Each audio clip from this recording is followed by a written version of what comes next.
Good afternoon, everybody. So my name is Nathan Bailey.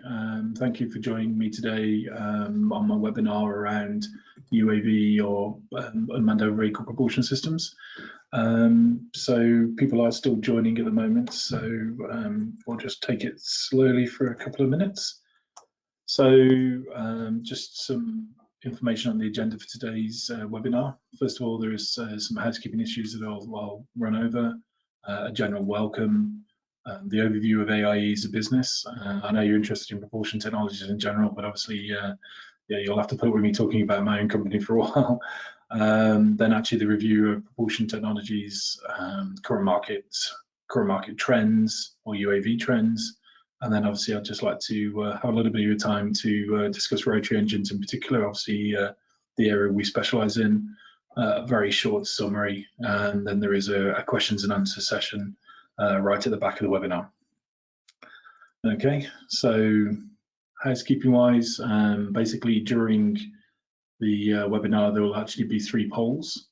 They're very simple questions, nothing you don't have to write any detail. It's literally just multiple choice polls just to give us a little bit of information about your interest with propulsion and UAVs in general. There is also a feedback form at the end of the webinar, which is always good if you can fill that in and feed that back to us. It helps us also refine any future webinars and then also maybe even come back to you and answer any of your more detailed questions.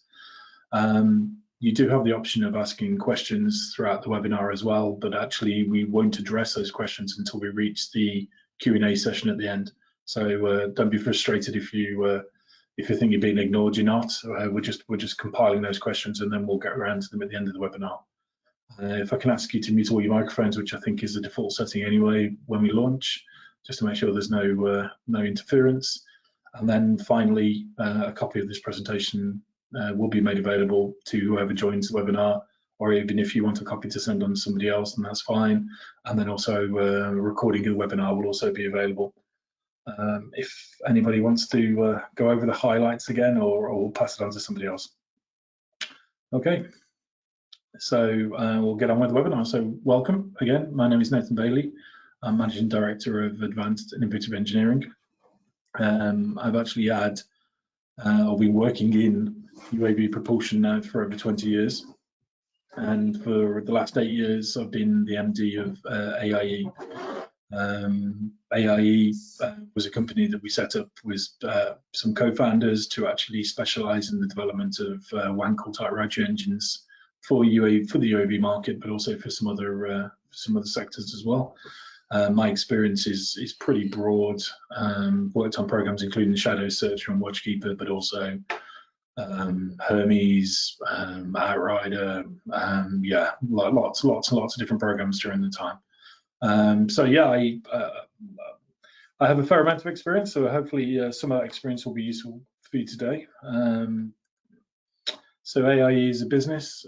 We're a single site company based in the middle of the heart of the UK.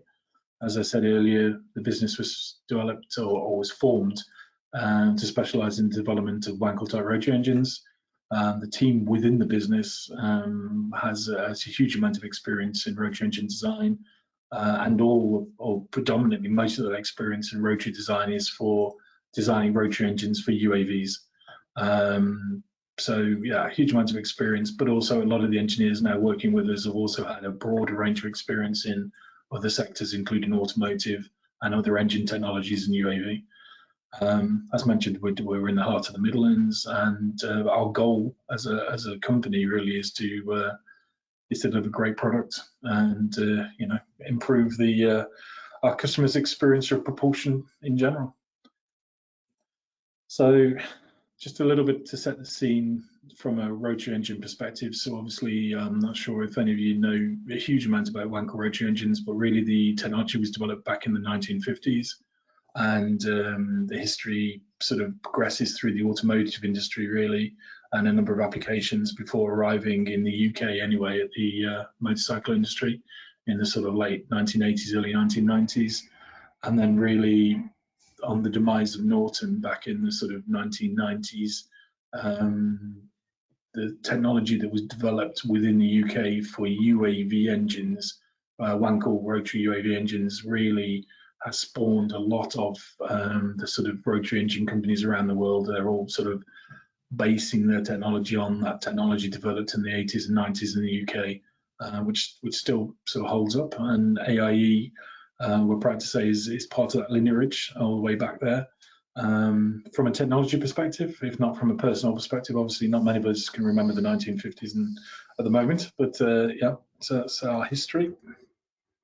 And AIE is a company, covers the full spectrum of capability all the way from concept through to production. All of our rotary engines are clean sheet designs, so we've not adapted other people's engines or other people's technologies. We've taken a clean sheet design and worked it all the way through the research and development prototype process through to what we've arrived at now, our production engines that we're actively selling in the market at the moment.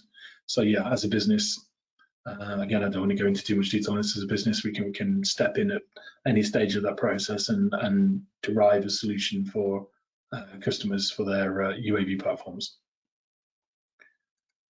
So, okay, what I'm going to do now is very quickly launch the first poll. It's a general question on whether you're actually looking for sort of rotary, for UAV technology in general. So just a very, very fast poll, just to get us warmed and also just to get people used to the sort of polling system, really. That's great.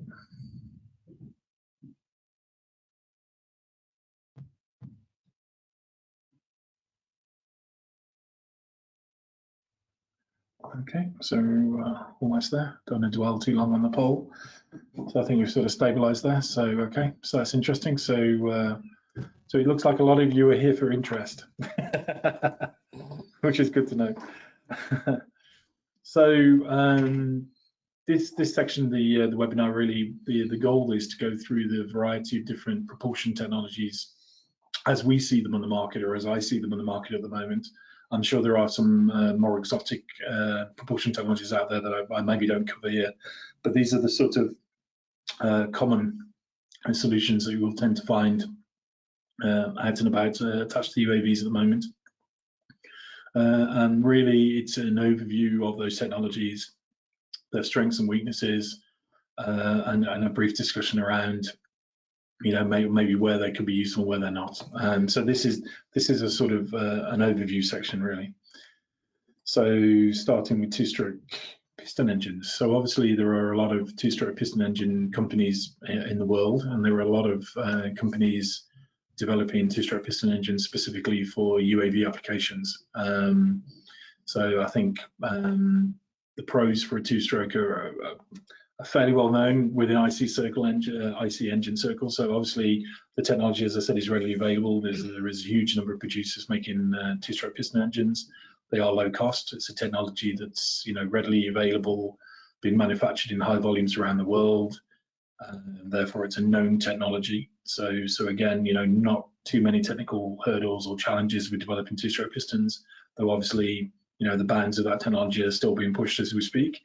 Two-strokes have a high power density. So again, what made them so popular in motorcycles, and obviously why they're still used in things like lawnmowers and strimmers, etc., is their high power density. So very small engines producing, excellent power levels, and they're also very, very simple. So again, they're put into applications where you're not looking to do huge amounts of servicing or overhaul during the life of that product.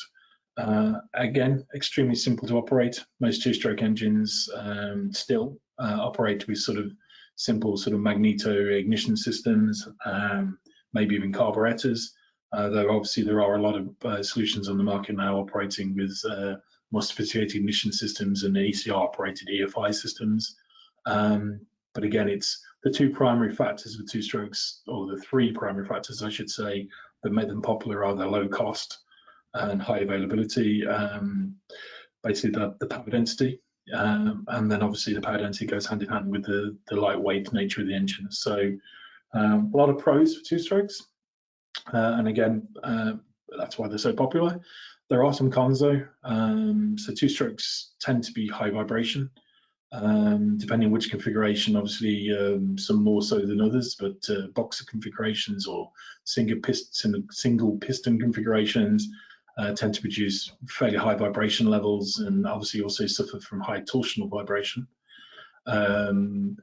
Sudden failure modes, so two strokes historically have suffered from sort of seizures, heat seizures and sudden failure modes. So the engines, while they can obviously give you indications that they're starting to suffer or they're in distress, you know, there are certain instances where the engine will literally just fail suddenly, which obviously can be undesirable, particularly for a UAV application. If you're flying and you don't have a lot of wing, then obviously gliding might not be such an option.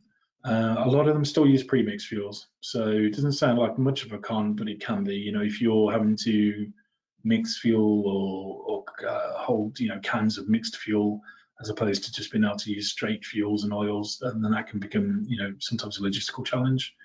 Low efficiency. High power but low efficiency, so you get a lot of power out of these engines, but they can also be quite thirsty, so their SFCs can be quite high. Low TBOs, depends on the engines, again depends on how hard they're being used, but yes, they do go into applications that require little servicing, but then they tend to be the sort of low use applications where you're using them for brief periods of time. If you do use them in a UAV where you're doing very consistent flight hours or high flight hours, they tend to be seen to have low TBOs in comparison to other propulsion types, and they can be dirty in operation. Again, premixed fuels mean the liquids coming out of the exhaust can be quite dirty. They can smoke obviously on startup and in operation, so it can start to alter the installation and integration of the engines, or the options around installing and integrating the options. Installing and integrating these engines. You, for instance, wouldn't necessarily want to put them into a tractor configuration on the front of a fixed-wing aircraft, because potentially the fluid from the exhaust could splatter out and obscure your cameras being held underneath the aircraft. So again, they're the cons, but yeah, it's a great technology and obviously widely used in the industry and obviously used in a lot of the smaller, lower cost UAVs. So then moving on to four strokes. Obviously, an incredibly widely used engine technology at the moment, and predominantly the main power source for most automotive applications next to diesel engines. Again, so readily available, lowish cost, slightly more complex than two strokes, slightly more moving parts, which tends to mean they're not as maybe low cost as a two stroke, but they're still definitely on down on the sort of cost spectrum. Again, it's a very, very well-known technology. So finding components, finding people to operate these engines, etc., tends to be very easy, because it's and everybody that's worked in ICs has probably worked on a four-stroke. Very simple to operate, and again reasonably efficient. So they're more efficient than the two strokes, but then they don't have the same power density as the two-stroke. They also tend to be clean in operation, because again they're using neat fuels as opposed to premixes. So the exhaust is not as smoky. It isn't having the same sort of oily fluid deposits coming out of it, and also they tend to operate with a sump type arrangement, a closed lubrication system, as opposed to the sort of open scavenge type situation within a two-stroke. And they tend to have good time before overhaul. Longevity tends to be excellent on a four-stroke. Again, because of the reasons above, the fuels, etc. And the failure modes again tend to be more progressive. You don't tend to get the sudden failure modes that you would see in a two-stroke. Tend to be slightly more thermally stable. So again, the failure modes tend to be a little bit more progressive as opposed to sudden. So yeah, four strokes, great solution. Not used as much in UAV technology at the moment, predominantly because of the power density. People tend to look more towards the two strokes because of the power density, but there are definitely applications out there using four-stroke piston engines. Quite a lot of the four-stroke piston engines that we've seen in recent years have been attached to generators to provide electrical power for multi-rotor applications. So people taking automotive-style engines and attaching them to big generators to provide, high amounts of power for large multi-rotor heavy lift UAVs. So yeah, they're definitely in there and being operated. Cons for this technology: high-ish vibration, not as much as two-stroke, but definitely more than some, definitely more than a turbine, definitely more than a rotary. So it's definitely a consideration when looking at four-strokes. As I said, lower power density. So this is the thing I think the main issue that really that sort of still gives the two-stroke the edge over the four-strokes within the UAV world is the power density isn't quite the same, isn't quite as good, though with four-strokes it's improving all the time. They are more complex. They tend to operate with valve systems. They tend to obviously have more sophisticated oiling systems, etc. So they're a more complex beast to maintain. They obviously weigh slightly more because their power density isn't as good. So if you're looking for a set power level, the two-stroke will definitely offer you a lighter solution than the four-stroke. But then the four-stroke, obviously, as we said on the pros, there brings a lot of other good features. So yeah, not as popular as two-strokes within the UAV world, but they've definitely got their place, particularly where fuel efficiency is probably one of the major drivers and sort of progressive failure modes in life. Diesel engines, so very few diesel engines used in UAV technologies from my experience. Obviously, there's always been a desire to use diesel engines. The lure of using a sort of a diesel fuel, particularly from a marine operational environment and also within a military environment where maybe a lot of your vehicles are also using diesel, has always been there. So there's always been a drive to try and achieve a sort of really high quality diesel UAV engine. Diesel's pros are obviously very well known. The diesel engines are very efficient. Again, they can be fairly simple and lowish cost. Again, they're a known technology, so you're not looking to do something new. There's a big pool of people out there that have an understanding of diesel technology, and a lot of companies that work with diesel technology. They're simple to operate in some ways, much simpler than sort of the traditional spark ignition two-strokes and four-stroke engines. And again, they tend to have progressive failure modes. So a lot of pros there. Primarily, I'd say the biggest pro with the diesel is the efficiency. So the few instances that I've seen diesels used in UAVs, it's tended to either be because the fuel was the driver, they absolutely need a diesel fuel engine, or they're looking for very high efficiency. They tend to be the two main drivers for diesel engines in UAVs. On the cons, obviously, again, vibration. Diesel engines, particularly when they've been engineered specifically for UAV applications, tend to be obviously light-weighted, for want of a better word. They've removed a lot of material to get the weight down, which means that the sort of high vibration aspects of the diesel are even more accentuated, coming to the front even more. They tend to be heavy, as I say, so you tend to find that people do spend a lot of time trying to reduce the weight with the diesel. They have low TBOs. Small diesel engines in these applications, that is. Obviously, diesels in general don't necessarily suffer from that. Availability, as I say, there's not a huge amount of people making diesel UAV engines. So again, it tends to be quite a niche. And I think in my years of experience, I've only known 2 programs, active programs, that have actually used diesel engines in UAVs, and again, primarily for fuel efficiency. And even though on the even though we said they're simple, they are simpler than maybe a spark ignition piston engine, but they bring a certain level of complexity, normally particularly around the fuel system. So you're normally looking at high pressure fuel injection, which can add, again, a bit more weight with things like fuel pumps, but also some complexity with those systems.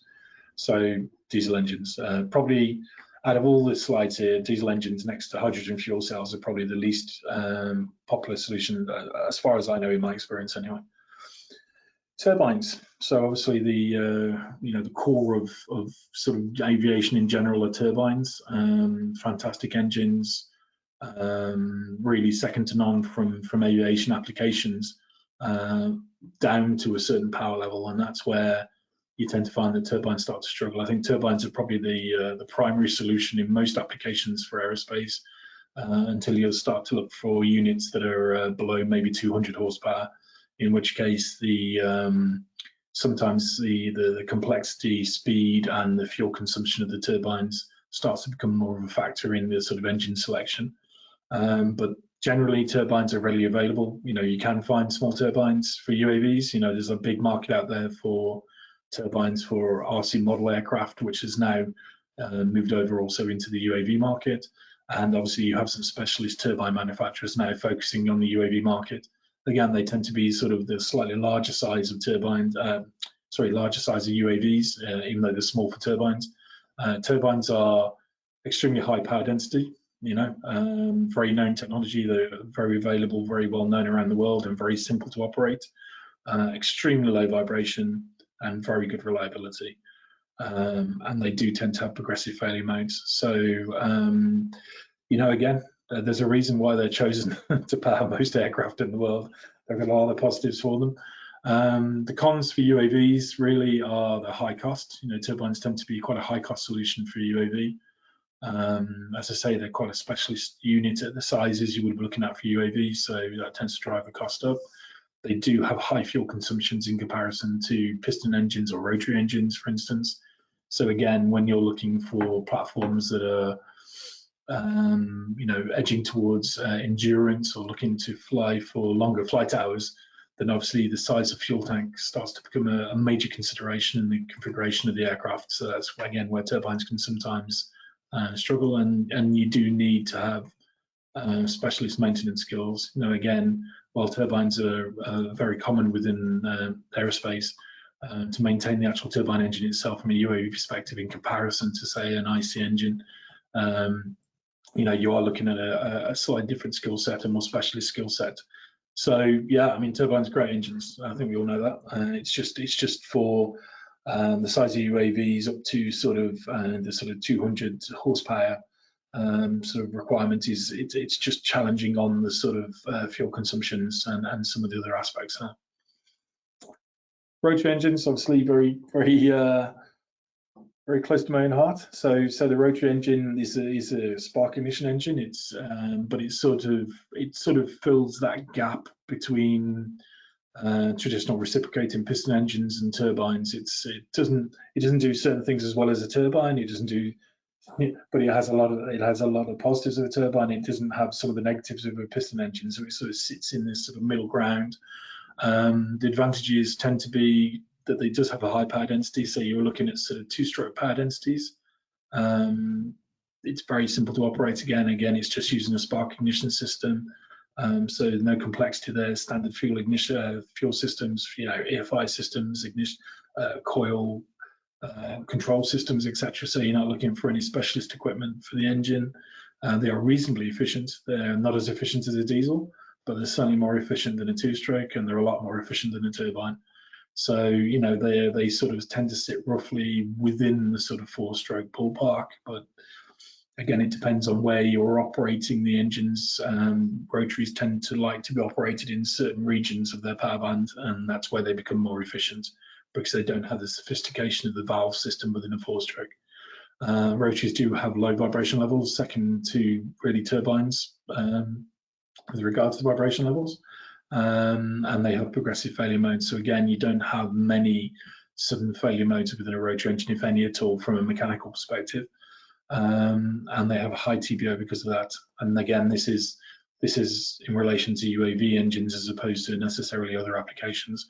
So rotaries, I think, obviously got quite a bad rap with regards to automotive applications. A lot of people saw them as quite problematic in automotive applications.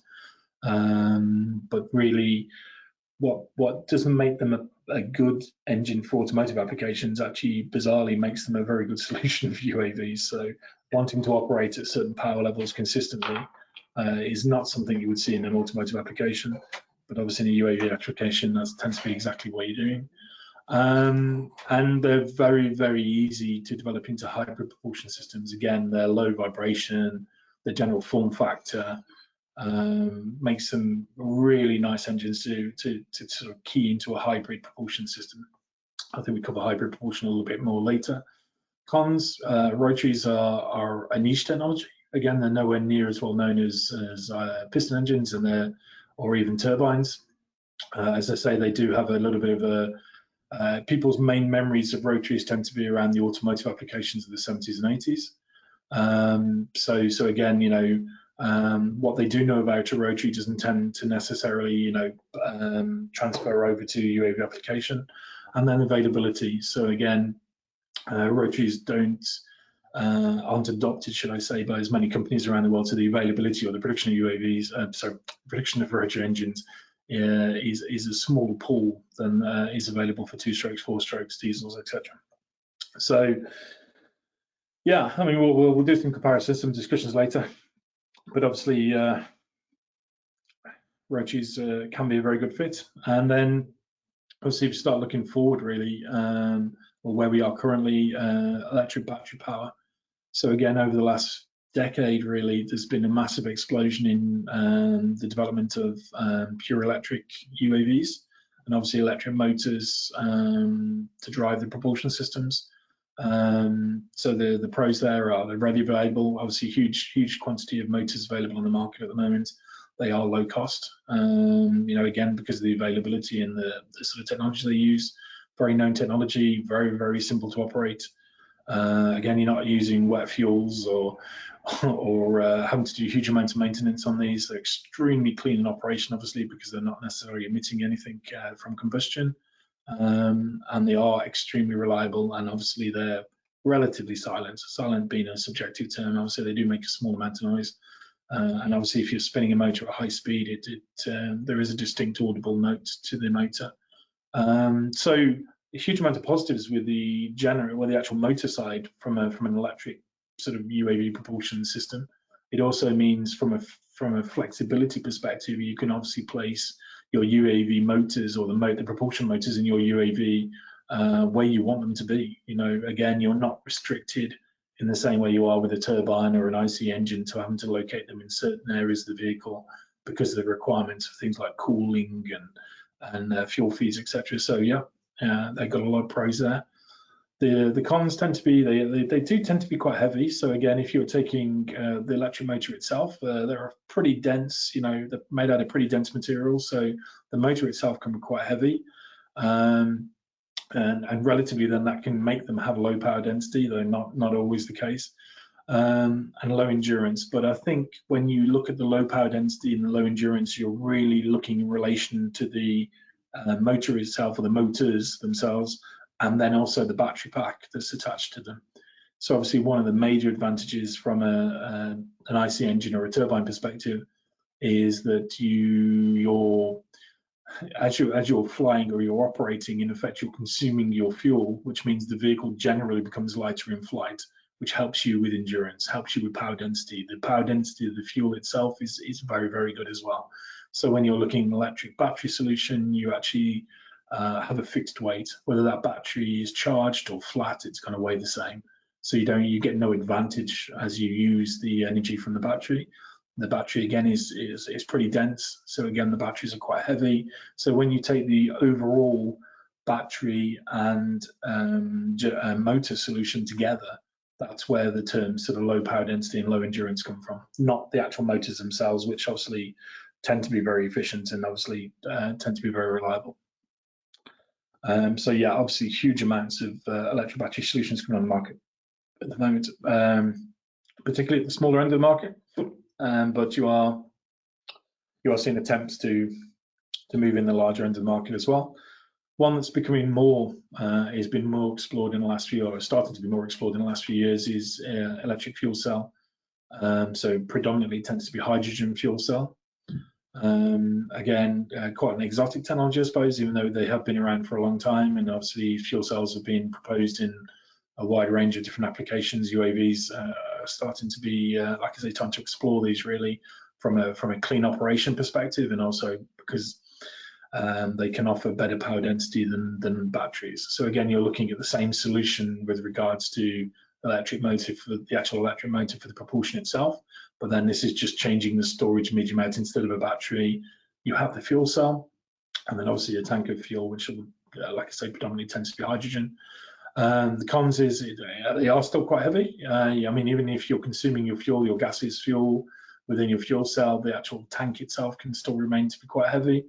They are expensive at the moment, again, because of it being quite an exotic technology, quite an unusual technology still, particularly in the UAV applications. Trying to find solutions that are small enough to package within UAVs can be a challenge. A lot of the fuel cell technology historically has been fairly chunky, quite large with their cooling system, so though I have seen very recently, obviously, a lot of development in miniaturizing and making lighter that technology. And obviously, if they are heavy, then you tend to have the low power density type ratios that's described there. So it is an interesting technology. It's definitely in the ascendant, along with battery electric. A lot of people are seeing this as fantastic potential, particularly for things like urban operation, where obviously you're not wanting to have emissions from a UAV as you're flying through an urban setting, or if you're looking for a solution that's obviously very environmentally sound. So yeah, it's definitely getting some traction. And then really IC hybrid is I think it's the last slide in this section here. So this is a more general slide. Obviously, there's not a specific IC electric hybrid solution out there. It's just talking about the general solutions. The IC hybrid solution obviously offers better power density as a rule of thumb than pure battery electric. So the combination of an IC engine with a generator and then providing power directly to the electric motors still gives you a better power density solution than using either batteries or a hydrogen fuel cell or a fuel cell technology. It can be cleaner in operation. Again, if you're switching your IC engine on and off, recharging maybe a small battery pack, or just operating the IC engine at a low level when it's not required to be at full power, etc., you can get a cleaner operation of aircraft by using this hybrid solution. It's reasonably efficient, though obviously it's never going to be as efficient as a direct mechanical connection to a propeller or to propulsion. You have got the inefficiencies of transferring the mechanical power of the engine through to electrical power and then transmitting it and conditioning it. So even it's reasonably efficient, though it's not as efficient as direct propulsion by IC engines. It is simple to operate. You tend to find that the hybrid installations, when they're configured correctly, offer you a huge simplicity of functionality. You are almost treating it like a power system to be turned on and off and to be operated at different levels, opposed to an IC engine where you're looking to actively drive or control that IC engine. The hybrid solutions tend to offer the IC engine hybrid package as almost like a black box, and you're just sending signals to it to either derive certain levels of power or to operate it at certain conditions.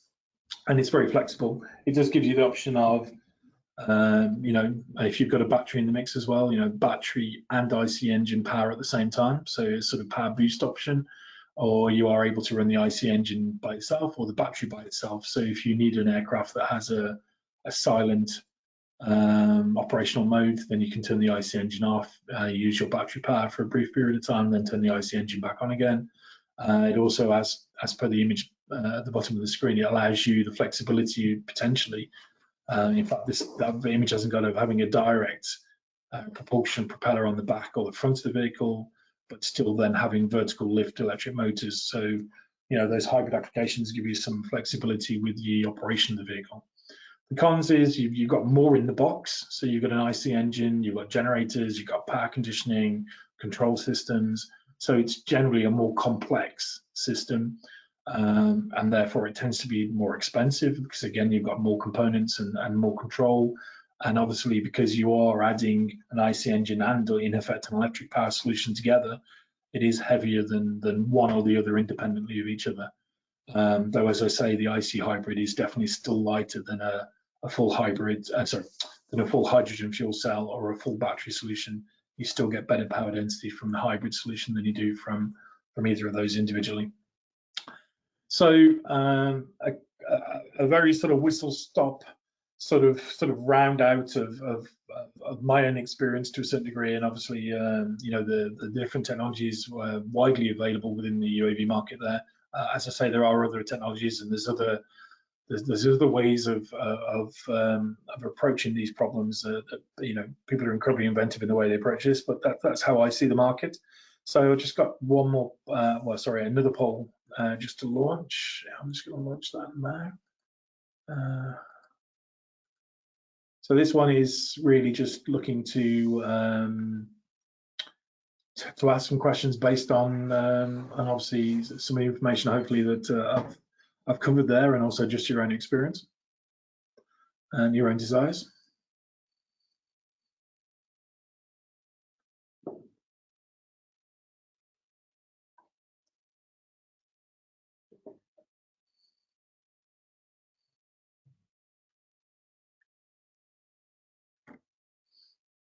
Okay, so that's good.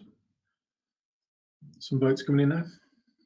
That's interesting. So very squarely, the sort of the main area of interest is hybrid electric, which is very interesting because obviously that's tends to be where we see the market going as well.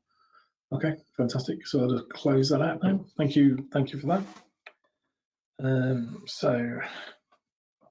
So again, just before we talk about the trends, which I've sort of talked a little bit about as I walked through the technologies as well, I just wanted to overview the markets and sort of see where I saw a lot of these technologies sitting within the different sizes or different areas or sectors of UAV. It's difficult because obviously everybody breaks the UAV market up in different ways. They look for different attributes of the vehicle to define them and group them.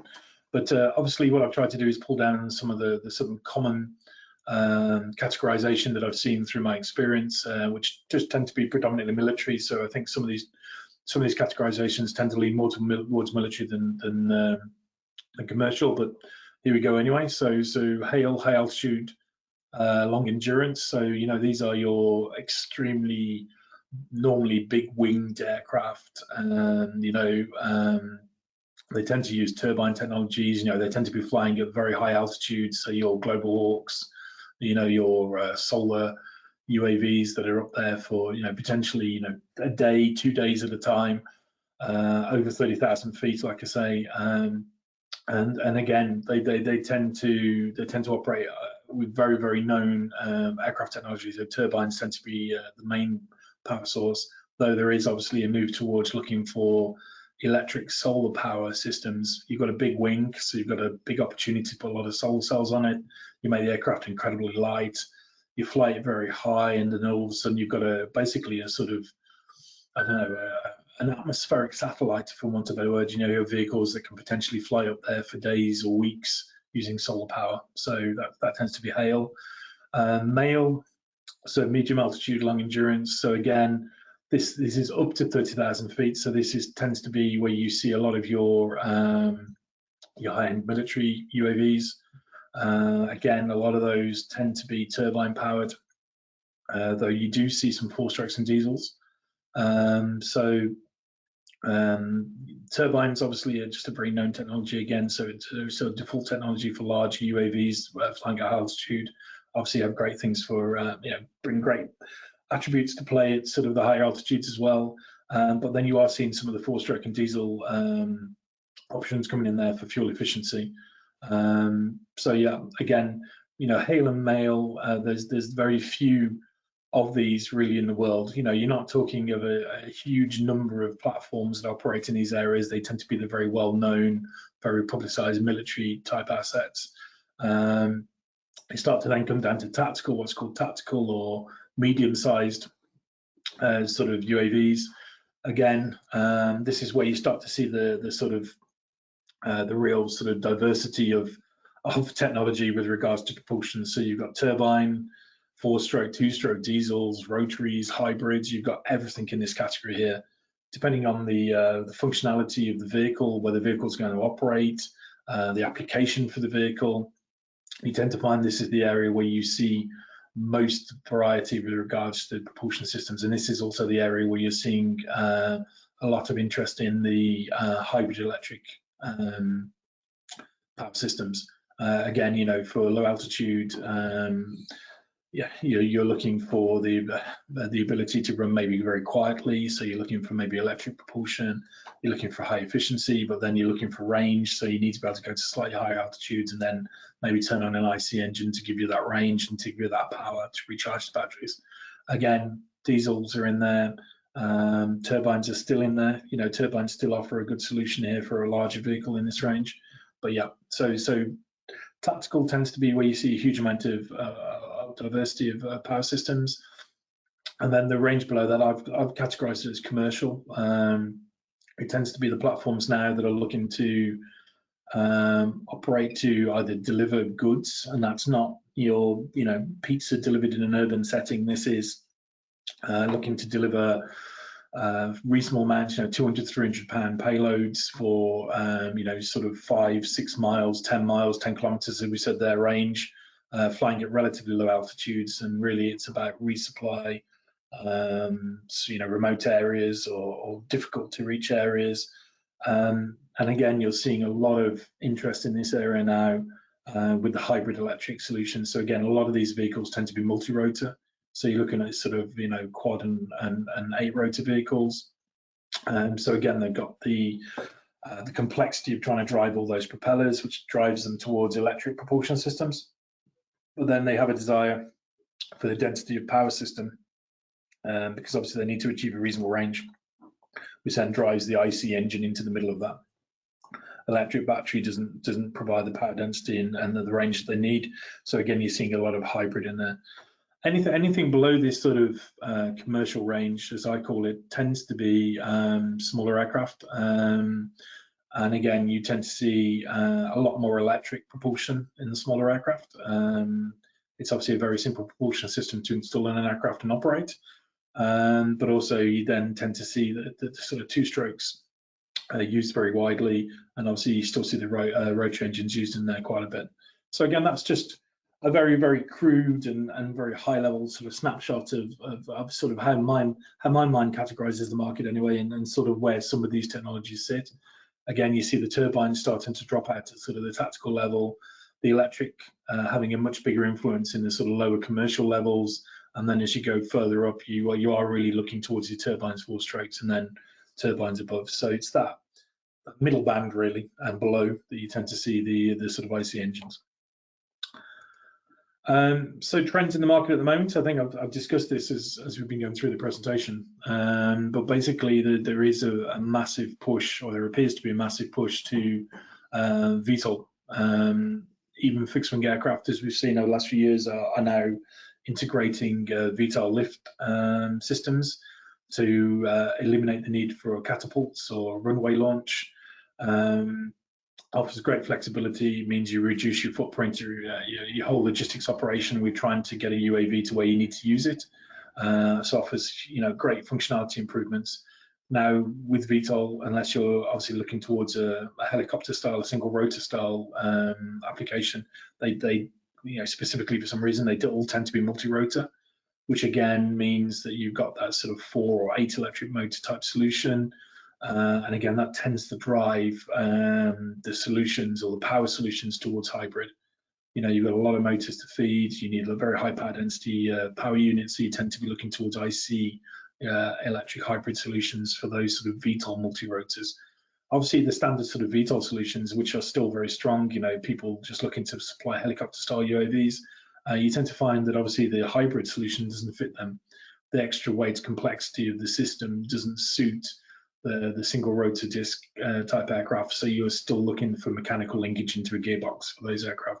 Though we have discussed, and we've had a few customers who are looking at attaching an electric motor to the rotor disc and then actually having a separate IC unit. But the weight penalty of the hybrid system tends to eliminate them for single rotor disc UAVs. But the multi-rotors, yeah, it's absolutely perfect. The other trend is towards heavy lift. So there seems to be a convergence of desire to develop heavy lift UAVs for delivery applications. As we said, if you're looking to deliver goods in Alaska or Australia or Siberia or areas or to islands off the coast, areas where historically they would have been resupplied by either land-based trucks, or if it's more remote, small passenger aircraft, Cessnas, whatever, then at the end of the day, they're looking to replace those solutions with heavy lift drones to take goods on a more frequent basis and obviously in a safer manner. A lot of, I don't know if you're watching the programs like I do about, Alaska and the sort of resupply of some of these remote towns, but there's a huge amount of safety implications with flying aircraft in a lot of the conditions they have to in order to resupply. So obviously UAVs make that process safer, make it more streamlined, etc. So those heavy lift application is definitely there. The other thing that's been driven by the military is what they call last mile resupply. So the concept of having a forward operating base or a group of soldiers, isolated in an area and not wanting to have to send a convoy in to resupply them. So again, being able to load a UAV up with the goods, the supplies that they need, ammunition, food, water, medical equipment, etc., and then just send that UAV in for that. It's not literally a mile, but that last 10 miles to resupply them is a much safer option than sending in a manned convoy, which is obviously then subject to ambush, etc. So the other thing that we seem to be seeing is the convergence with those sort of applications, and also the desire for urban taxis, which sounds a bit strange. But a lot of these people are developing platforms, or a lot of these companies, should I say, are developing platforms that are of a size that allow them to be used for autonomous urban taxis or heavy lift UAVs. So you're starting to see this sort of maybe crossover technology between those two desires. Hybrid power systems, obviously the poll that we just gave sort of holds this up as well. Is, there's a big interest on the market for hybrid power systems. And again, I think that's driven primarily by the drive towards multi-rotor applications. As soon as you bring multi-rotor applications in, then the hybrid starts to make more sense, just purely from a logistics perspective within the vehicle and from a weight perspective. And then also the trend's always been there ever since I've been working in UAV engines. The trend towards multi-fuel, if you are using an IC engine solution, is the ability to run on a multitude of fuels with the same engine without having to modify the engine significantly. Maybe just flick a switch for the ECU, and then being able to switch from MoGas to avgas to kerosenes, Jet A or whatever, just to give you that flexibility of operation anywhere you are in the world. So that's sort of the trends that we tend to see within the UAV market. So that summarizes sort of the market in general, the trends that I see. Like I say, if you have questions, then please do fire questions, and we'll come to them at the end. So you just have to bear with me a little bit now while I talk about my own passion with rotary engines. So as we discussed earlier, rotary engines, tend to sit in the sort of low vibration, high power density area of the IC engine selection range. They're very easy to package because they don't have a huge amount of moving parts on the outside. They also tend to be a nice shape. They tend to be more circular. They're not. They don't have, blocks and heads sticking out the sides of them, etc., like you find with some two-strokes. And they don't tend to have the complexity of the heads on the four-strokes. They do have a proven track record. Rotary engines are very well proven in the UAV world, in some of the world's premier UAV programs, and have done literally millions of flight hours in military service in campaigns over the last 20 or 30 years. And in fact, I'd say that UAVs are the primary market for Wankel type rotary engines in the last, 30 years. It's really been the area where they've managed to prove their worth. They can operate multi-fuel, so our engines are able to operate on kerosenes and also sort of standard gasoline fuels. They have progressive failure modes, and they are very simple in operation. They're as simple as an IC piston engine in operation, much simpler than some of the other solutions, and they're also incredibly simple to overhaul. Very few moving parts, very few parts to service, which makes them very easy to overhaul, and they're highly flexible. Again, they can be used in hybrid systems, they can be used as standalone power systems, etc. So again, a highly flexible solution. We like to think of them, it's a term I heard in some other areas talking about technologies, but we like to think of these as sort of a Goldilocks technology for UAVs. It really is. The rotary has truly found its home as a propulsion system for UAV engines. And and then for our engines, we encapsulate all of those benefits with low vibration, high power density, but we also have a sort of patented cooling system, which means our engines are slightly cleaner to operate than other rotaries. They're more thermally balanced, which can offer a higher power weight ratio, and it helps with things like total cost of ownership. So our range again comes all the way through from a very small this engine you can literally hold in the palm of your hands, weighs 2 kilograms core weight, and produces between 5 and 7 horsepower. Has been used in a variety of UAV applications, from hybrid. It's also been used in some marine autonomous applications, hybrid power systems, direct propulsion. So yeah, very neat solution for a smaller UAV. The ATS slightly larger. This one predominantly has been used for hybrid applications. Again, this engine, produces sort of 9 kilowatts of electrical power, but weighs, 10 pounds. So again, very power dense. And most of the applications of this engine have been hybrid, where we've attached an 8 kilowatt generator to them and provided electrical power for multi-rotor aircraft. Packages very neatly. It's a very small engine. Again, not quite in the palm of your hands, but definitely able to lift it with a single hand. And through to our most established and most widely used engine, which is the 225 40 horsepower engine. Still very small, 10 kilograms in weight, but 40 horsepower, so good power density.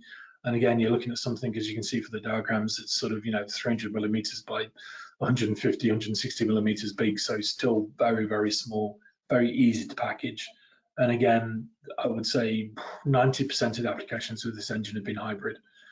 People looking to attach generators to the engine and provide electrical power for a variety of applications, but predominantly multi-rotor UAVs. Okay, so just the bit that makes our rotary is slightly different from maybe other people's rotaries. As I say, there's not that many people making rotary engines in the world anyway, but the bit that sort of differentiates us from the other rotary engines is our patented technology, which is called Sparks.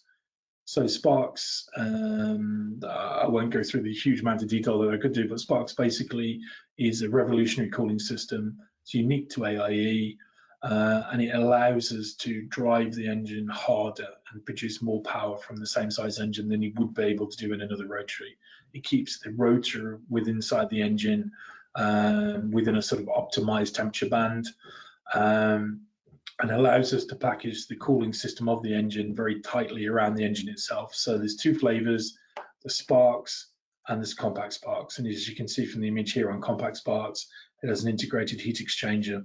So the actual rotor within the engine is gas cooled, and it rejects the heat from that gas cooling system into the liquid cooling system on the outside of the engine. So very neat, very tidy, very sealed, very clean, very thermally efficient.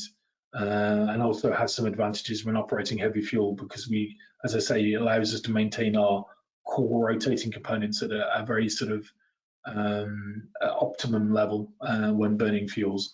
So yeah, again, this presentation will be sent out to you. So if you have any more questions on these sort of technologies, then please don't hesitate to ask. I could probably talk for days on them, which I'm sure you don't want.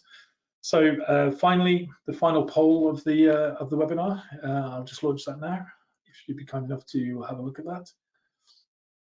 So again, this really just talks to what you're looking for. What's the primary driver within your selection of a power system, and it's pretty diverse. Everybody thinks it's going to be power density, fuel consumption, but some people tend to look for different things.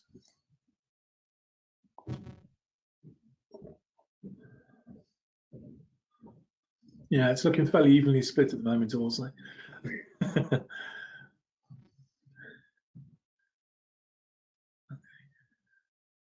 We're almost there, so. Okay, so interestingly, reliability has come out on top there. So yeah, I mean, it makes total sense. Obviously, the UAV engine has to be very reliable. It's the thing keeping your aircraft in the air. So it's of primary sort of importance, and then the one that's very closely behind it is performance. So again, power density, I guess, and then fuel consumption and cost come just behind that.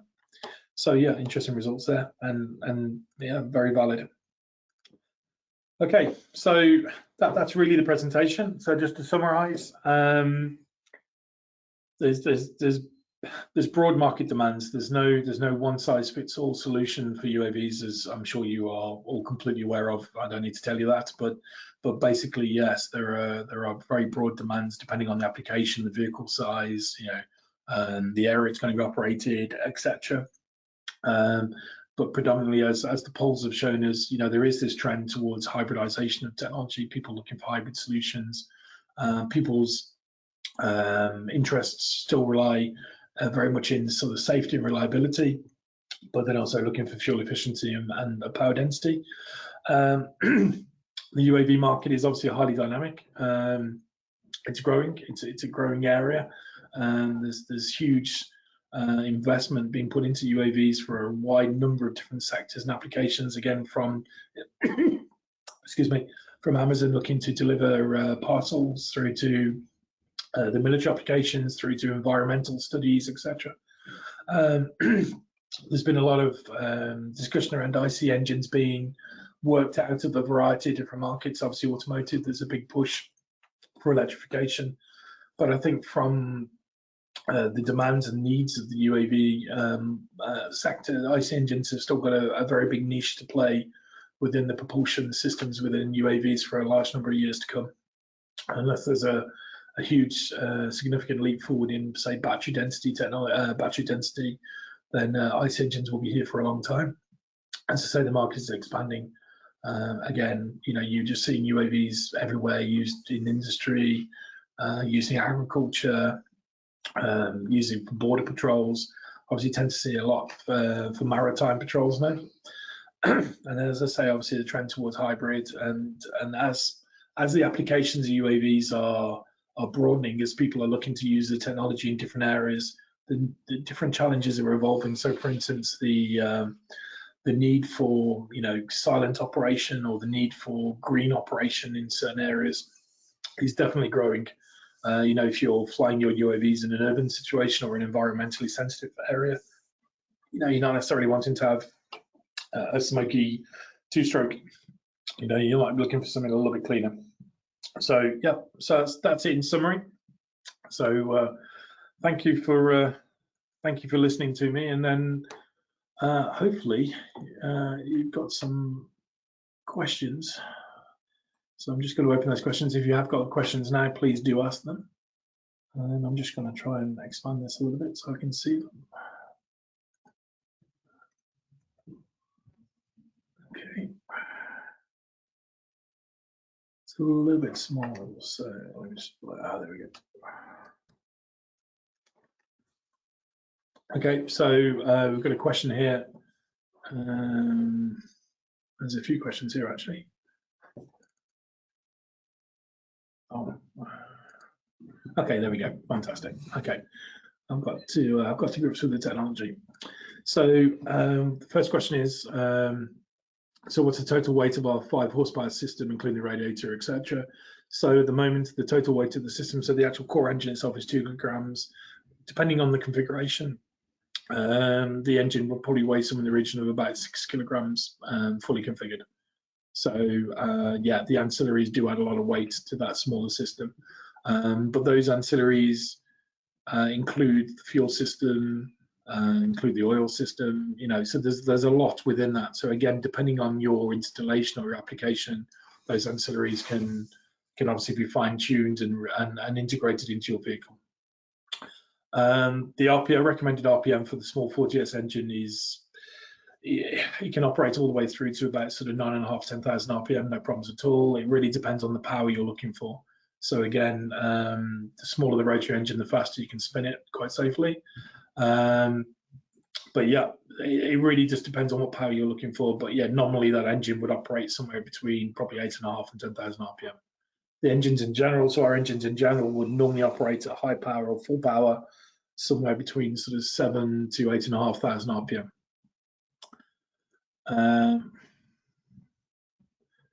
So the 225 is much more efficient. So one of the questions, sorry, is why the 225 engine is more efficient than the 40 or the 80, and it's a matter of sizing. So basically, as the engine gets larger, here the losses proportionally get less. So basically, the larger the single rotor that you have within the engine, then the more efficient the engine becomes. So a 650 engine, which isn't in this presentation, is even more efficient.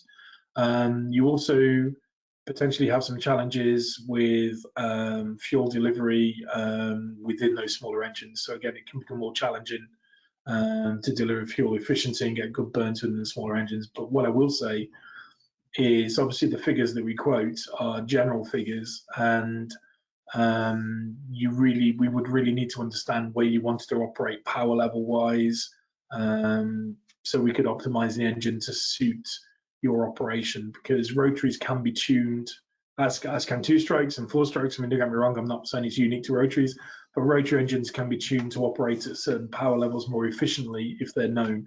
So for instance, you can develop the engine to be more efficient at cruise, which is obviously where most people want it. So We have same questioner again, looking at, have you looked into advanced ignition and lean burn techs? We have. Jet ignitions, we've looked at multi-spark ignition systems. We've explored quite a few advanced ignition technologies and some of the, like I say, some of the jet ignition technologies that are coming through now. There are some challenges with rotaries operating those within a piston environment. Obviously, the injector sits in a certain location, and basically it's normally above the piston. The issue with the rotary engine is the injectors are actually located in the wall of the housing, and actually the rotor sweeps past the injector. So we are exploring those at the moment. We don't have anything operational. We have explored things like multi-spark ignition systems, and we have those operational and seen some benefits. But you tend to find at the moment anyway, the complexity of some of those technologies doesn't outweigh the outweighs the benefits of us implementing them. Sorry. Same question again. Forced induction. Yes, we have turbocharger engines. So we've done a couple of programs looking to turbocharge the engine. Turbocharging for rotaries has a couple of benefits. One of them is it also helps to address some of the high energy exhaust that the rotary engine has. So rotaries, have quite a hot and quite a high energy exhaust. So actually sticking a turbocharger in that helps then with silencing the engine or reducing the acoustic signature of the engine. And obviously then provides the boost for the engine itself. For primarily, most people look at it for altitude compensation, as you identified in your question. Rotaries do tend to operate nominally, they're normally tuned for very high power operation anyway. So you don't tend to look to use a turbo for boosting total power, because that just brings more thermal load on the engine. But yes, for altitude compensation, it works well, definitely. Silencing options, again, it depends on the application, it depends on the vehicle. Obviously, UAVs tend to be very weight sensitive. They don't tend to have a lot of space within the propulsion area. So we would customize the silencing solution based on the application. But primarily, you are looking at sort of simple sort of CAN type silencers with baffles within them. We don't tend to look for any absorption silencing, purely because of life and because of the temperatures the exhaust operates at. Noise level wise, so the rotary engines unmuffled or unsilenced are quite loud. So they operate somewhere in the region of sort of 100 to 130 dBs. When they're silenced, say with a an off-the-shelf sort of standard silencer, you'd look to bring that noise level down to maybe 90 dBs.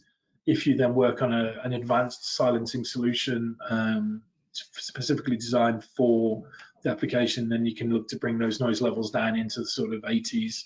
You tend not, or we tend not to have seen noise levels into the 70s. It's purely because the exhaust solutions required to do that tend to be very complex, expensive, and in some instances quite heavy. So the UAV applications themselves don't want to carry that expense or weight. So 12 horsepower prop, so a 12 horsepower engine, the ATS, ready to install. It depends on the configuration of the engine, and I know that's a bit of a cop-out, but it's a little bit like a piece of string. So if you're looking just for an ATS engine with a standard set of ancillaries without a starter generator or something like that, then you're heading up towards the sort of £20,000 region. If you start to add in ancillaries such as starter generator systems, etc., or more sophisticated exhaust systems, then it would go above that. But really, you need to talk to us about your specific installation, your specific application, because again, we do provide the full fuel system, the fuel harness electrical system, etc. You might not need that within your application, so that always has an impact.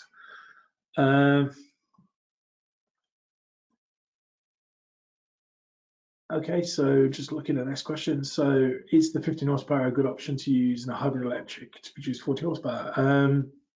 Potentially, yes. I mean, obviously, if you're looking for 40 horsepower, that would be the equivalent, 30 kilowatts is the equivalent to 40 roughly. You'd obviously have to make the difference up with your battery pack, or if you're looking for, I guess you're looking to deliver 30 kilowatts at your motor, and then looking to recharge the battery pack with a 50 horsepower, so sort of 10 kilowatt type generator solution. Yeah, you can do. I mean, obviously the equation there is really around how much battery you're carrying, what your mission duration is, etc. But we've definitely seen that. People looking to use smaller engines in order to recharge batteries from a larger propulsion system. Next question is about apex seals. So we don't coat our apex seals. So our apex seals are ceramic. So we just use a silicon nitrile ceramic apex seal. Next question is, can we assist with providing hybrid systems? Absolutely. So that's one of our core activities. Obviously, what we like to do is work with customers, look at their applications, look at their challenges, and then actually work with them to develop solutions for them that's are a perfect fit for our application. So yeah, definitely no problems at all. We do offer a range of sort of standard configurations, which maybe sometimes is a good first stepping stone, but no, absolutely more than happy to discuss specific systems customized to a customer's application. Okay, so last question here is that I've got anyway at the moment is about environmental conditions. So we don't provide environmental conditions in our data sheets, but again, we can discuss with you if you have environmental concerns. If you're talking about operating in dusty conditions, wet conditions, etc. A lot of our engines are obviously are contained within programs that have been put through certain environmental testing, and we have experience of putting engines through environmental testing previously. So again, it's just an understanding of when you say environmental conditions, what those conditions are, and then obviously we can definitely advise you and give you any information we have on that subject. And in most applications where environmental conditions are a major factor of the program, so for instance, if you're operating in a certain area that's going to be extremely cold, then obviously we can also develop a series of tests, or we can configure the engine specifically to suit those environmental conditions for cold starting, etc. Okay. Okay, so we've got a question from about the SFCs. Off the top of my head, I'm not going to be able to answer that one. I'm sorry. Primarily because I operate in pounds per horsepower in my head. So what I'll have to do is I'll have to get back to you. So what I will do is I'll follow up on all these questions as well in writing. So I'll come back to you with the specific sort of SFC figures in the units you're looking for there. Okay. Okay. So basically with the 225, if you're looking through the range, then basically you're looking somewhere between sort of 0.5 through to sort of 0.6 for generally the operational range of a 225. It depends on the fuel a little bit. It depends on where you're operating in that range. It depends on how we've been able to optimize the engine for you. When we talk about optimizing engines, then obviously there are certain factors we can obviously work with the FI system to map the engine specifically in the areas in more detail that you're looking at, or we can alter some physical parameters within the installation package. So for instance, things like ram pipe length, a primary exhaust header length, all have an effect on the efficiency of the engine, and we can tune those lengths to suit a particular power range that you might be interested in. If you're looking or you're not operating in a very specific area but trying to operate over a broad spectrum, then obviously, yeah, that's the sort of figures that I've mentioned that you're looking at. If you're looking to operate in a certain area, so for hybrid installations, for instance, you tend to be looking to operate at a single power level or a very tight power level to deliver the electrical power you're looking for, or at very most probably two different power levels, a sort of idle power level or a standby power level, and then a sort of produced power level, in which case the engine can be optimized specifically to operate in those areas to reduce to improve the SFC.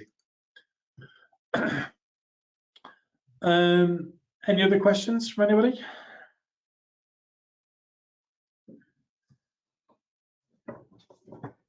No? Okay, that's great.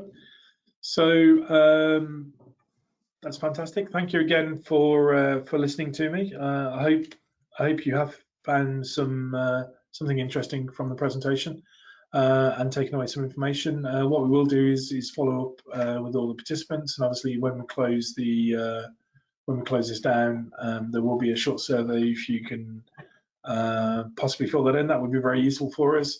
And again, if you have any specific questions that you wish to ask around our technologies or just in general, then don't hesitate to reach out to us or reach out to me. And thank you again, and I look forward to seeing you on one of the future presentations. Okay, thank you, Reed.